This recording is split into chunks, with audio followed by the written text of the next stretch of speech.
I pozdrav svima ljudi, dobrodošli u još jedan video, idemo i kanal i dobrodošli u epizodu tog putka. Danas sa nama je gost Ivan Penezić, poznati iz benda Pravila igre, kad je upao?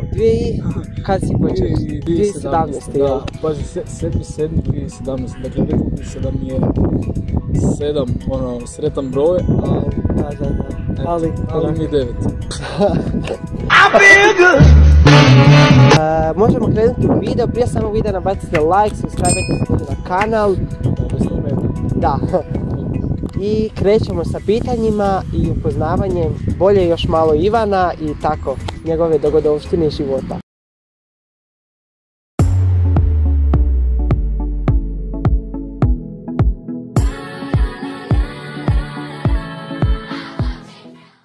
Prvo, ajmo reći neko pitanje, kako si ti zapravo započeo svoju karijeru pjevačku? Pjevačku? Najsmiješnije od svega ti je to da ja nikad zapravo nisam volio pjevati. Ja sam bio jedina osoba u osnovnoj školi koja markira glazbeni čisto iz razloga da ne bi trebala pjevati. Da. I mislim, to je tragedija kada ja ovak sad kažem, znaš, da, ja isto slušam, da. Profesionalno bavio time. Ali, pa zapravo sam krenuo u mom bivšem bendu 2012. Smo krenuli, moj prijatelj i ja, sa Baby Blueom. To je trajalo otprilike 3-4 godine. I to je bila dobra škola, čisto da se naučiš što ide, što ne ide, kako stvari funkcioniraju, kako stvari stoje. Da, kužim. I eto, meni je drago da nisam preskakao neke stepenice koje recimo neki ljudi koji su ušli u industriju preskaču, a to su recimo ljudi koji su bili na nekakvim raznim talent showima i tako dalje. Ti prvo skočiš, imaš veliki medijski boom, a onda se razočaraš jer onda shvatiš da se s vremenom zapravo to injava i da zapravo nešto niže toga. Da. I meni je drago da ja nisam na taj način preskakao, da sam išao na naš stepenicu po stepenicu, školu za školom i došao ovdje gdje jesi. Došao ovdje gdje jesi, da. Odlično. Zapravo nema tu nekakve nužnosti, samo trebaš raditi, trebaš vjerovati u sebi prije svega, trebaš biti, istina je malo talentiran. Da, pa je istina. Glas ti je bitan. Posebnu rečenicu, shit in, shit out. Da. Tako da to je onak jedna od bitnih stavki, ali zapravo ništa nema tu ništa bez rada i resursa i sreće i svega toga. Hrpetina stvari se mora postaviti. Svega, da, sve ima obezbeđeno je sve tako da. Super, idemo evo na sljedeće pitanje, znači, kažeš 2017. si ušao u band, pa evo kako si dobio ulogu da budeš glavni baš među njima i kako to da su tebe pozvali?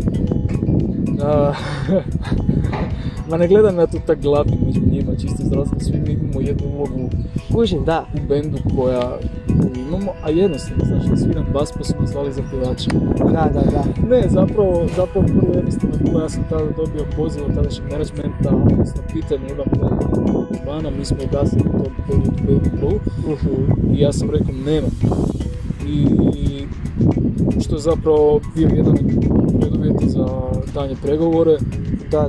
I ništa, krenuli smo nekakve audicije, nekakve pregovore, to ti je trajalo jedno vrijeme, da bi se 3 mjeseca kasnije, mislim 2 mjeseca, pojma nam ja više koliko se zapravo manilo. Meni je taj period toliko umagli, toliko je bilo tu događaja svega da se ni ne može sjetiti. Da pojma nemam šta se sve desilo, samo se sjećam šta sam izdao pjesama i kad. Ali generalno mislim, drago mi je da sam bio ja u užem izboru, neću ti sad govoriti baš koji su pjevači bili još u užem izboru, ali konkurencija je bila lijepa pa mi je to još draže da... Super, pa to je dobro da si eto uspio tak nešta mislim stvarno ti ide dobro u ovom hvala ti puno. Predobro.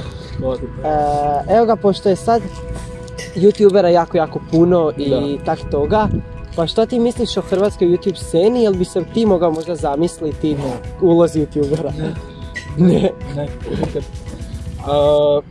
Znaš zašto? Ne zato što mi nije to my cup of tea, nego ti stvari jednostavno u tome da ja nemam živaca editirat, živaca snimat. Da. Nisam taj lik, znaš, ja kao osoba koja nekog intervjura bi bio grozan. Ja mislim da bi ja bio grozan, bar je to moje mišljenje. Kužim. Lakše mi je odgovarati na pitanja. Nego je postavljati. Da, ali mislim, činjenica je da, mislim, ima vas stvarno puno konkurencija je ogromna.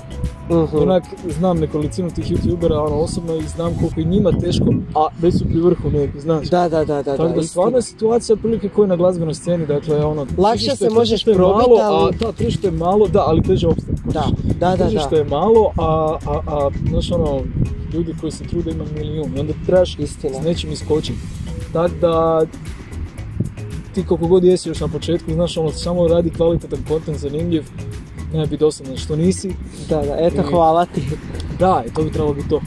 Odlično. Evo, kad smo već kod youtubera, i poznata hrvatska youtuberica Samo Petra, poznat je po imenu, je glumila u vašem spotu još ovu noć. Pa kako da je ona dobila ulogu u tom, jel ste ju vi kontaktirali ili nekako? Da, mi smo tad bili dosta u kontaktu sa Jumbusom generalno. Aha. Zbog i onog video stara, jel? Bio je video star, bio je i bilo još nekakvih nastupa, još nekakvih promo uradaka koje smo radili zajedno. Generalno je bilo otprilike suradnje godinu dana i... Da. Čega da se sjetim zapravo. Pa ništa, jednostavno smo htjeli onda ispuniti nekakve svoje obaveze i na taj način nekog iz Jumbusa pozvati u spot. Petra je tad bila slobodna i eto, nekako smo to s njom odradili. Ne je bio užitak, Petra je luda ko šiba, tako da svako druženje s njom je zapravo bilo show, a kamoli na spota. Super. Trajalo je cijeli dan, ali na kraju sam ja dosta zadovoljan sa cijelim ishodom. Ono što je, znači nisam zadovoljan u tom spotu, ti je bila šminka, radi koje smo mi neke scene mene trebali iz kolor slike ubacivati u crno-bijelo. Da. Žena... Bila je znači. Tako da. Izgledao sam ko prosječne žene. Ajde, šta ćeš mislim? Da li bi se mogao zamisliti u nekoj drugoj ulozi osim pjevača sad trenutno, ili prije, jel si možda nešto druge neke ciljeve imao? Dakle ovako, moja struka je inače grafički dizajn i to je nešto čim se ja trenutno i bavim. Dakle, trenutno dok nema glazbe, bavim se zapravo grafičkim dizajnom i mislim da to... Grafički dizajn je zapravo nešto što svatko treba, na sve strane oko tebe ti je i zapravo vrlo korisno. I na taj način smo mi, dakle cijeli dizajn pravila igre, na taj način smo dizajnirali, dakle ja, čisto iz razloga što ako već možeš, dopriničeš bendu i na taj način. Je, istina, da. Ne moraš outsourcat vanjske agencije i tako dalje. Trenutno situacija je takva, mislim, ja se ne sramim priznati da smo svi trenutno glazbenici bez prihoda izuzev izvođačkih i autorskih prava. I zato se moraš snaći. Znači, meni je trebalo otprilike 3 mjeseca da ja mindset posložim u glavi, da ja shvatim da mi trenutno glazbe nećemo živjeti, da ja shvatim da... Pogotovo sad. Da tog nema. I onak jednostavno na sebe ne gledam više na taj način, nego gledam jednostavno na način kako uspjeti na drugim poljima. Tako da eto, vrlo vjerojatno ću u dogledno vrijeme otvoriti nešto svoje, radim na tome i... Pa to je dobro, i onda evo i glazba i... Pa opet je nekakva, opet je kreativa radi, dakle ti dizajnirajući ti pređeš ove kreativne klikere, ista stvar koji sa glazbom, stvarujući glazbu, tako da. Generalno, mi je naš, nijedan dan mi nije isti, što je meni dosta bitno, ne volim monotoniju, ne volim nekakvu ustaljenost. Tako da, eto, time ti se ja trenutno bavim i vjerojatno bi to bio da nisam stavio ovo. Super. Čuo sam da ti je zapravo djed jako puno pomogao u početku karijere i naučio te svirati klavir, zar ne? Pa deda mi je zapravo bio onak jedan od poguranaca, znaš. Pazi, on ti uvijek bio zaljubljenik u glazbu, pogotovo klasiku. Da.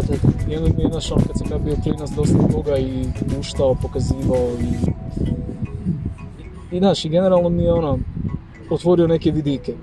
Kako gledat glazbu, znači, van okvira. Jer glazba, znaš, kad si malo više u tome, shvatiš koliko je zapravo glazba širok pojam i koliko zapravo u glazbi nema pravila. Da. Kad ti osjećaš, tako će ti zapravo, to će izaći iz tebi, tako će zvučati. Tako da mogu reći da je, deda mi tu bio oslonac, zapravo cijela moja obitelj sa tatine strane koji su glazbeno talentirani i to je meni onak... Bila podrška. Da, bili su podrška, ali kad sam kretao zapravo profesionalno sve, to su bili malo skeptiki. Pa mislim, jesi siguran da želiš to, znaš da je konkurencija teška. Ja sam bio blesav, još mlađi nego što sam sad i onak bio sam vjerojatno u tvojim godinama. Da. I u tim godinama sam onak, tad misliš da možeš sve. Da. I jednostavno, tad sam jednostavno tad u tim godinama čak nekad nisi ni realan. Da, istina to. S godinama onak naučiš objektivnije sebe sad gledat, naučiš se poslu, što je jako bitno. I zapravo se prema ljudima i malo više sebe naučiš cijeniti kroz godine, to ćeš vidjeti. Ali generalno ne bi ništa, kažem, ja mijenjam zato što sve što sam prošao je zapravo bila dobra škola. I drago mi kažem da sam imao te neke predkorake. Pa to je super, da, normalno da si nešto i nadograđuješ. Odlično. Evo idemo se još za kraj vezati na malo pjesmu Jedina. Kako ti misliš o toj pjesmi, kako je ti najomiljenija u cijelom bendu ili? Pa gle, meni osobno je jer mi je vokalno legla jako. I baš mi je onak, baš mi je, kad sam prvi put čuo demo snimku, mi smo zapravo dosta to razrađivali i bilo mi je jako stalo kako će to iznijeti, jer poanta te pjesme onak emocije. Da, i to baš full. Da, i onak, dosta ljudi koji su čuli pjesmu na koncu su rekli ja sam zaplakala, ja sam što je meni drago, nije mi drago da ljudi plaću radi nas, ali mi je drago da plaću radi pjesme. I generalno drago mi je da je odaziv publike. Znači, prvi tjedan dana je stvarno bilo... Je stvarno da je u trendingu čak i sve. Tako da, eto, usprkos TikToku i Albini, nismo bili drugi tako da meni je to prvo mjesto. Iskreno. Super. Draga mi je pjesma, samo eto ono što je... To je treća pjesma u nizu, za koju ja ne znam feedback publike. Dakle, Puštanje šećera su bile prošle godine u 5. mjesecu i ja nemam pojma kako ta pjesma zapravo funkcionira u život. Jer mi nismo tad Da, pa to je to. U Hladnoj sobi je bila druga.